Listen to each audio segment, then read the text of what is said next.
Hello viewers and listeners of this YouTube video. Now I'd like to read to you a section of writing that I explained with my work capability questionnaire for universal credit when applying for universal credit due to diagnosed mental illness. I applied in May 2022 and was finally left alone in October 2022. I'm not sure, at least not at the moment, whether I want to give any more details regarding what group I was finally put into, but I might consider explaining this in another video or in a pinned comment with this YouTube video. But for now, the aim of this video is to try to bring clarity for those who may need help regarding the potentially destructive effects of when you just don't feel believed. And you may have evidence that someone just doesn't quite believe you enough, if at all. Whether it be regarding mental illness or mental health problems, whether diagnosed or not, whether considered chronic or not, whether considered severe or not, it doesn't matter. What matters is that you tell your story without someone judging you. So to try and help, I'll go straight in with reading this section. It was actually a chapter, but I'll call it a section. And then I will show pictures of what I finally answered for the three main questions that for me at least, found to be the hardest in the questionnaire. And this being mid-September 2023, it still seems, because I checked, it still seems to remain as questions 13, starting and finishing tasks, question 15, going out, and question 16, coping with social situations. I'll say those again. Question 13, starting and finishing tasks. Question 15, going out. And question 16, coping with social situations. So let's get right into it. This section was entitled Inabilities and Reduced Abilities. I hope it does help, and please do consider commenting, more than liking or subscribing, but rather commenting on this video, if you so wish, of course. And that will support the worth of comprising and uploading any more videos. Because videos like this get buried so far amongst channels with much more subscribers and videos of singing pets. So here we are, inabilities and reduced abilities. So as a result of chronic abusive thoughts that cause chronic painful feelings, chronic inabilities and reduced abilities now occur.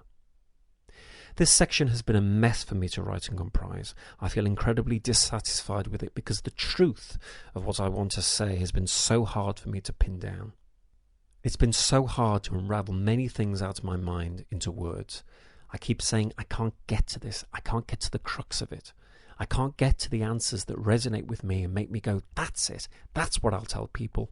And so there'll be an increased likelihood that people will understand, because so many don't. And therefore that feeds more abusive thoughts, causing more chronic pain. Because regarding inabilities and reduced abilities, it is the great probability that at any given time the following stigmatizing comments are uttered. Regarding when you can't do a task, is it that you can't or you won't? And you can do it. If I can, you can. And it's all about willpower. Regarding when you can do a task, you see, now you've done it, you can do it again, so it can't all be that bad. Regarding when you couldn't do a task, but now you can, I thought you couldn't do it. And regarding when you could do a task, but now you can't, what do you mean you can't do it? You did it last time. There's also an emphasis on doings in the work capability questionnaire for universal credit, in particular for me questions 13, 15 and 16, and therefore I felt the stakes were higher to get this section right. I hope, however, that the above bullet points alone, those phrases, stigmatizing phrases that I've just said, resonate with you.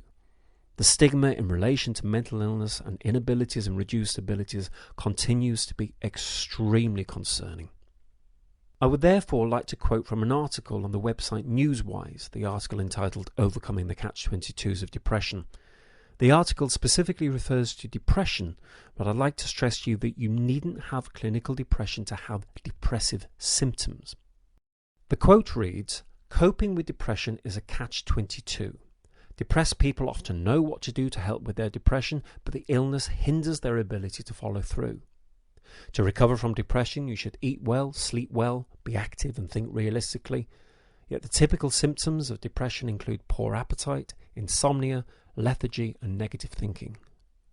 Above all, you should maintain hope, but depression can bring hopelessness. And that's the end of the quote.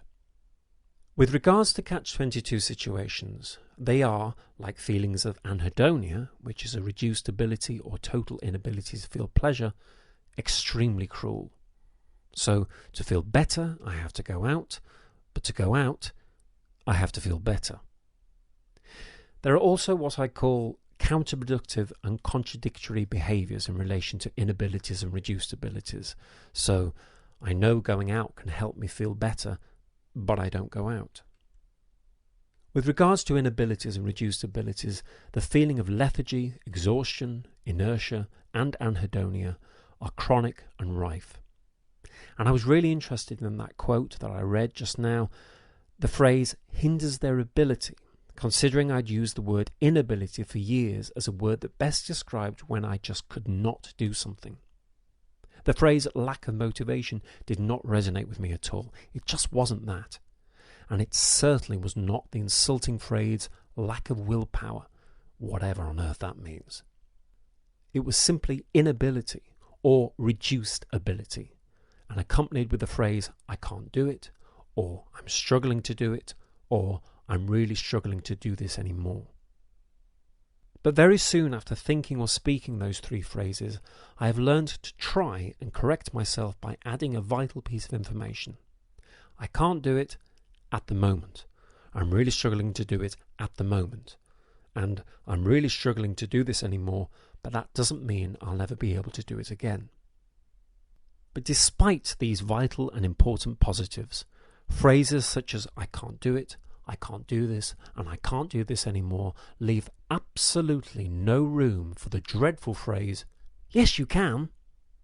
Because at any point in time, for any length of time, when those inabilities and reduced abilities are rife as a result of the abusive thoughts causing painful feelings, it is not a case of yes I can, but rather very factually, no I can't. But despite not being able to do something, I want to. And that is what can help me to keep going. Furthermore, the stigma is made so much worse by the fact that I just cannot explain why inabilities and reduced abilities are so rife when we're ill, and especially accompanied by counterproductive and contradictory behaviours.